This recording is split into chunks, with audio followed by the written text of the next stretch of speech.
Hello friends. आज हम discuss करेंगे रेडियोलॉजी कोडिंग का पार्ट 8, जिसमें हम देखेंगे कैसे हम कुछ न्यूक्लियर मेडिसिन प्रोसीजर्स को कोड करते हैं। हमने हमारे पिछले वीडियो में देखा कि न्यूक्लियर मेडिसिन प्रोसीजर्स क्या होती है, रेडियो फार्मास्यूटिकल क्या होता है और न्यूक्लियर मेडिसिन प्रोसीजर्स का मैकेनिज्म ऑफ एक्शन क्या होता है, कैसे हम न्यूक्लियर मेडिसिन के थ्रू किसी भी डिसीज और डिसऑर्डर को डायग्नोस कर पाते हैं और उसको ट्रीट कर पाते हैं। हमने हमारे पिछले वीडियो में ये भी देखा था कि कैसे हम थायराइड सिंटिग्राफी को, पैराथायराइड सिंटिग्राफी को और एडर्नल सिंटिग्राफी की सीपीटीज को कोड करते हैं। आज के हमारे वीडियो में हम देखेंगे कि कैसे हम nuclear medicine bone marrow imaging को, न्यूक्लियर मेडिसिन की हिपेटोबिलियरी सिस्टम की इमेजिंग को, लिवर, स्प्लीन और सेलाइवरी ग्लैंड की इमेजेस को हम कैसे कोड करते हैं, इमेजिंग को कैसे हम कोड करते हैं। आज हम उनकी सारी सीपीटीज को डिटेल में डिस्कस करेंगे। सबसे पहले हम देखते हैं nuclear medicine bone marrow imaging. Nuclear medicine bone marrow, bone का एक ऐसा हिस्सा होता है जहाँ से कंटिन्यूसली ब्लड की सेल्स डेवलप होती रहती है।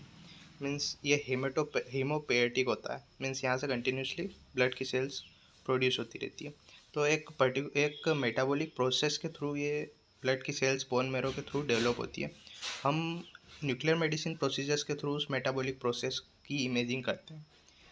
बोन में nuclear medicine procedure bone marrow में हम तब परफॉर्म करते हैं जब कोई भी फ्रैक्चर के दौरान या फिर किसी भी इन्फेक्शन के थ्रू या कैंसर के थ्रू बोन मेरो डैमेज हो जाता है।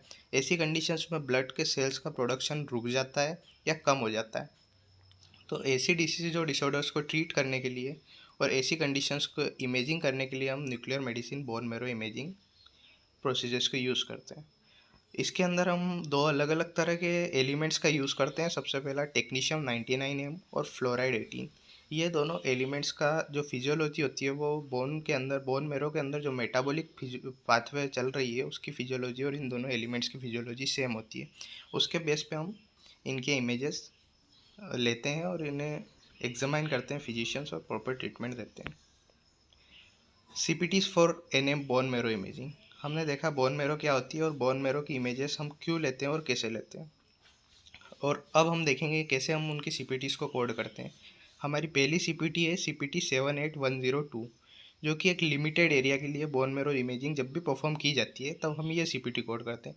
रिपोर्ट में जब भी कोई एक पर्टिकुलर एरिया ही मेंशन किया गया हो, इन दैट कंडीशन, जैसे कि फीमर की अगर बोन मेरो इमेजिंग करी गई हो तो इन दैट कंडीशन हम CPT 78102 कोड करेंगे। लेकिन वहीं अगर मल्टीपल एरियाज़ की बात की गई हो, यानी कि चेस्ट के बोन्स की भी हमने की, एब्डोमेन के बोन्स की भी की हमने, ऐसे अगर हमने 2-3 एरिया की एक साथ अगर न्यूक्लियर मेडिसिन प्रोसीजर परफॉर्म किए हैं और रिपोर्ट के अंदर सारे ही एरियाज मेंशन किए गए हैं, इन दैट केस हमें CPT 78103 कोड करना होता है। नेक्स्ट है हमारी CPT 78104, जिसमें अगर पूरे बॉडी की nuclear medicine bone marrow imaging की गई हो, यानी कि पूरी ही बॉडी की न्यूक्लियर मेडिसिन बोन मेरो की इमेजेस ली गई हो न्यूक्लियर मेडिसिन के थ्रू और रिपोर्ट में ये सारी ही एरियाज को क्लियरली मेंशन किया गया हो, तो हमें CPT 78104 कोड करना होता है। साथ ही हमारा आता है lymphatics and lymph node imaging. Lymph nodes ऐसे ऑर्गन्स होते हैं जहाँ से कंटिन्यूसली लिम्फोसाइट्स सेक्रेट आउट होती रहती है और ये लिम्फोसाइट्स जो है बॉडी में इम्यूनिटी बढ़ाने का काम करती है। और इसका एक सर्कुलेटरी सिस्टम टाइप इसका एक सिस्टम होता है जिसे हम लिम्फेटिक सिस्टम बोलते हैं और उसके अंदर लिम्फेटिक वेसल्स होते हैं। अगर उनकी इमेजेस ली गई हो nuclear medicine bone marrow procedure nuclear medicine के थ्रू, इन दैट कंडीशन हम CPT 78195 कोड करेंगे। इसके लिए हमारे पास सिर्फ एक ही CPT है, CPT 78195। इसलिए जब भी न्यूक्लियर मेडिसिन की रिपोर्ट के अंदर लिम्फ नोड या लिम्फेटिक सिस्टम का विवरण किया गया हो तो हमें CPT 78195 कोड करनी है। नेक्स्ट है हमारी CPTs for nuclear medicine liver and spleen imaging. सबसे पहली CPT है हमारी CPT 78201, जिसमें सिर्फ लीवर की स्टैटिक इमेजेस ली गई हो। अगर रिपोर्ट के अंदर सिर्फ लीवर की स्टैटिक इमेजेस मेंशन की गई हो तो हमें CPT 78201 कोड करनी है। नेक्स्ट हमारी CPT है CPT 78202। ऐसी कंडीशंस में जहां लीवर की स्टैटिक इमेजेस के साथ साथ लीवर के जो ब्लड वेसल्स ब्लड सप्लाई कर रही है उनके वस्कुलर फ्लो के बारे में भी रिपोर्ट में मेंशन किया गया हो, तो हमें CPT 78202 कोड करना है। नेक्स्ट हमारी CPT है CPT 78185, जिसमें स्प्लीन और की इमेजिंग की गई हो, सिर्फ स्प्लीन की, विथ और without vascular flow. Vascular flow दे रखा हो तब भी और नहीं दे रखा हो वस्कुलर फ्लो के बारे में कुछ भी रिपोर्ट में, तब भी, दोनों ही कंडीशन में हमें CPT 78185 कोड करनी है। नेक्स्ट है हमारी CPT 78215। ऐसी कंडीशंस में, ऐसी रिपोर्ट्स में जहां लीवर और स्प्लीन दोनों के बारे में मेंशन किया गया हो और दोनों की सिर्फ स्टैटिक इमेजेस ली गई हो, ऐसी कंडीशंस में हमें CPT 78215 कोड करना है। नेक्स्ट हमारी CPT है CPT 78216। ऐसी कंडीशंस में जहां रिपोर्ट में लीवर और स्प्लीन की स्टैटिक इमेजेस के साथ साथ उनके वस्कुलर फ्लो के बारे में भी मेंशन किया गया हो, तब हमें CPT 78216 कोड करनी है।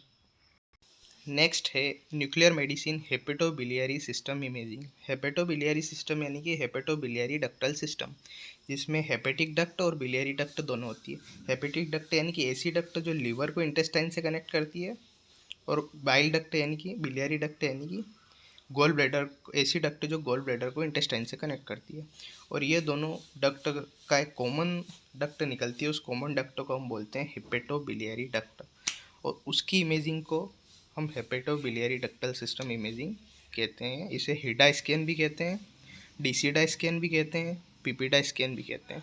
बेस्ड ऑन जो मोनोमर जो रेडियो फार्मास्यूटिकल हम इसमें यूज़ करते हैं, उसके बेस पे अलग अलग नाम दिए गए हैं।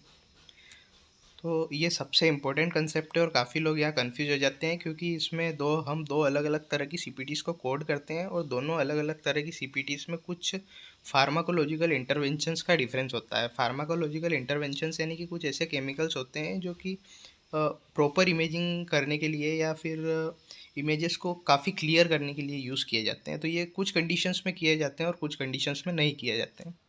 सबसे पहले हम देख लेते हैं कि फार्माकोलॉजिकल इंटरवेंशंस कौन कौन से किस किस टाइप के यूज़ किए जाते हैं। सबसे पहला यूज़ किया जाता है वो है CCK या कोलियोसिस्टोकाइनिन। कोलियोसिस्टोकाइनिन एक हार्मोन होता है, इसको भी यूज़ किया जाता है एज ए फार्माकोलॉजिकल इंटरवेंशन। अगर ये उसके अलावा है काइनावेक, जिसे हम सिंकेलाइड भी बोलते हैं। इन दोनों में से कोई भी नाम मेंशन किया हो सकता है रिपोर्ट में। उसके अलावा है मॉर्फिन। मॉर्फिन जब भी ड्यूरिंग प्रोसीजर दिया जाता है तभी हम उसे फार्माकोलॉजिकल इंटरवेंशन कंसिडर करते हैं। अगर वो प्रोसीजर से पहले दिया गया हो तो हम उसे कंसिडर नहीं करेंगे। तो based on this pharmacological intervention हम दो अलग अलग तरह की CPTs कोड करते हैं। सबसे पहले CPT आती है CPT 78226। CPT 78226 के अंदर सिर्फ हेपेटोबिलियरी सिस्टम की इमेजिंग, उसके साथ गॉल ब्लैडर की इमेजिंग भी की जाती है, लेकिन इसमें कोई फार्माकोलॉजिकल इंटरवेंशन यूज़ नहीं किया जाता है। जब भी रिपोर्ट के अंदर फार्माकोलॉजिकल इंटरवेंशन मेंशन नहीं किया गया हो, यानी कि ना तो CCK मेंशन किया गया हो, ना काइनावेक हो, ना सिंकेलाइड हो, ना कोलियोसिस्टोकिनिन हो, ना मॉर्फिन हो, अगर इन चारों में से कुछ भी रिपोर्ट के अंदर मेंशन नहीं किया गया है और सिर्फ हेपेटोबिलियरी सिस्टम की इमेजिंग और गॉल ब्लैडर के इमेजेस के बारे में मेंशन किया गया हो या इनके बारे में मेंशन किया गया, तभी हम CPT 78226 कोड करेंगे। अगर कोई भी फार्माकोलॉजिकल इंटरवेंशन रिपोर्ट के अंदर मेंशन है, जैसे कि कोलियोसिस्टोकिनिन, सिंकेलाइड या जो भी हमने डिस्कस करे हैं वो, तो हम CPT 78227 कोड करेंगे। लेकिन मॉर्फिन अगर रिपोर्ट के अंदर मेंशन किया गया है, लेकिन वो प्रोसीजर से पहले दिया गया हो या प्रोसीजर के बाद में दिया गया हो, अगर पहले दिया गया हो तब भी हम उसे कंसिडर नहीं करते हैं और बाद में दिया जाता है तब भी हम उसे कंसिडर नहीं करते हैं ऐसे फार्माकोलॉजिकल इंटरवेंशन। अगर ये दोनों ही कंडीशन हो तो हम CPT 78226 कोड करते हैं। लेकिन अगर ड्यूरिंग द प्रोसीजर मॉर्फिन दिया गया है तो हम CPT 78227 कोड करना है, तब हम उसे as a pharmacological intervention consider करेंगे। नेक्स्ट है हमारे कुछ इन हेपेटोबिलियरी सिस्टम इमेजिंग के लिए कुछ सिनोनिम्स भी हैं, जैसे हम इसे हिडा स्कैन भी कहते हैं, पीपीडा स्कैन भी कहते हैं और डीसीडा स्कैन भी कहते हैं।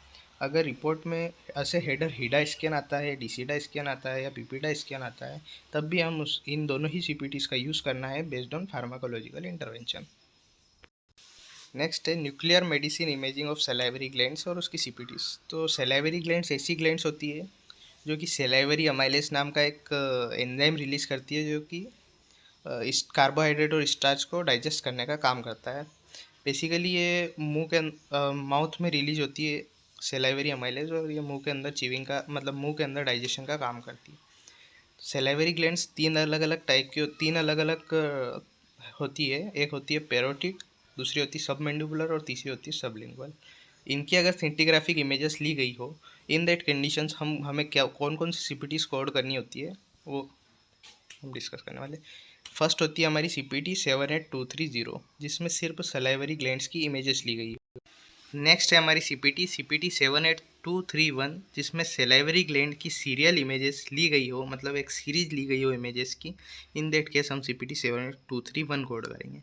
नेक्स्ट है हमारी CPT 78232, जब भी रिपोर्ट के अंदर सलाइवरी ग्लैंड का फंक्शनल स्टडी की गई हो, यानी कि उसके फंक्शंस की स्टडी की गई हो, कितने अमाउंट में सलाइवरी एमाइलेज रिलीज हो रहा है, ऐसा सब कुछ अगर रिपोर्ट के अंदर मेंशन किया गया हो उसके फंक्शंस के बारे में, इन दैट कंडीशन हमें CPT 78232 कोड करनी है।